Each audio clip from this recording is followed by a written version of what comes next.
He's going to be named the league MVP, league's most valuable player, and he's going to be crowned the comeback player of the year. He's going to win 2 awards. Both of them are going to belong to him. You can book it. You can't put in – I try. I mean, we're wordsmiths here. We're a bit loquacious. This is what we do for a living, but it's kind of difficult to put into words what we're witnessing transpire. Brooklyn Nets have won 4 straight, by the way. Kevin Durant is averaging 30.6 points per game on 54% shooting from the field, 48% from three-point range, and 87% from the free throw line. And these are only his first 11 games back after an 18-month layoff. Looking fresh. From an Achilles tear. I'm going to repeat that. An 18-month layoff after an Achilles tear. And the 30 that he's averaging ain't 6 months into the season. It's the first 11 games. It's unreal. This dude is just on another level. Kevin Durant is winning the league MVP because Brooklyn is going to be one of the top 3 seeds in the Eastern Conference. And whatever James Harden does, this is what's so incredible about Kevin Durant.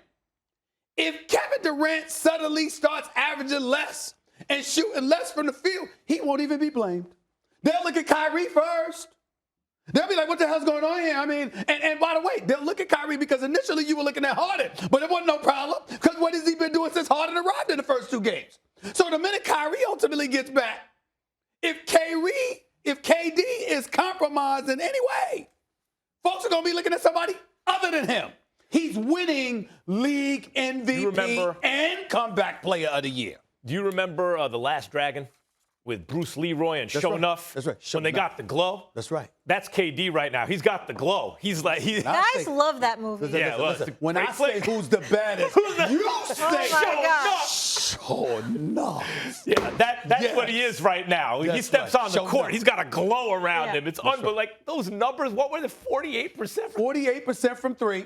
87% from the free throw line, 54% from the field, averaging 30.6. To say nothing of his passing. Like, KD's becoming that. Look, he's amazing. Oh, man, one more thing. Yeah. He's only averaging 19 shots a game. Yeah, right. He's doing super efficient. 19 shots a game. He's unbelievable off an Achilles. He's amazing. Thing about it is James Harden rolled out of bed, as I said, looking like a hot mess, showed up fat, gave him a triple-double with 30 points. 32. Yes. 32 points in the triple-double. 32, 14, and 12.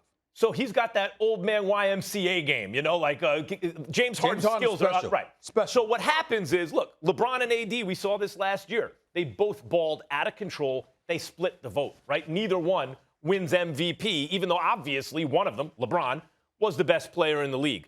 I think KD and Harden are going to split the vote. I also think that there's another guy, and look, MVP is usually 1 or 2 seed in either conference, right? So top 4 seed in the NBA. Usually it's that. But I'll say this. Luka Doncic is capable of averaging 30 with a triple-double through the course of a season.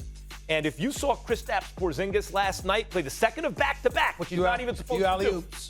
Right. He's looking good already. And the Mavericks are under 500 right now because they're playing without half their team because of COVID protocol. Maxi Kleber and Finney Smith and all these guys. The Mavericks get hot, which I think they will. Porzingis stays healthy. I think Luka's going to get the MVP because it's not like Porzingis is going to peel away votes.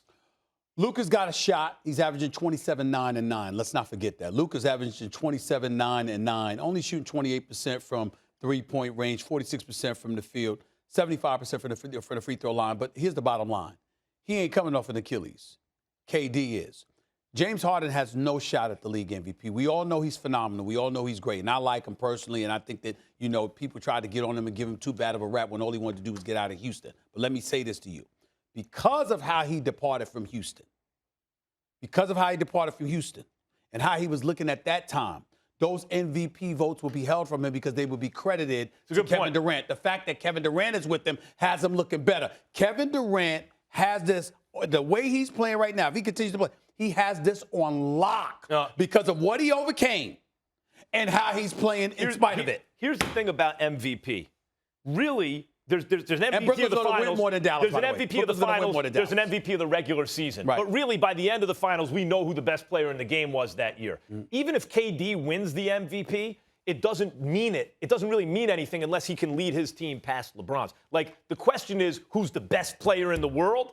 That's a separate argument, but that's really what KD can prove this year. Well, that's a different category. But in terms of MVP, being most valuable, when you consider what James Harden, where he came from, what he came to, the dysfunction that reeked, Kyrie Irving, the distraction, the fact that Kevin Durant is balling and they're winning games. By the way, if that continues, he ain't losing no MVP award. Last thing about Luka, Luka's not really in shape yet, and he's already playing much better defense than he's ever played, and the Mavs are a good defensive team. He's a future Over MVP. the course of this season, let's see how it all shakes out. He's global. He's a future MVP. There is no question. Let's we ain't roll. getting it this year. Thanks for watching ESPN on YouTube. For live streaming sports and premium content, subscribe to ESPN+.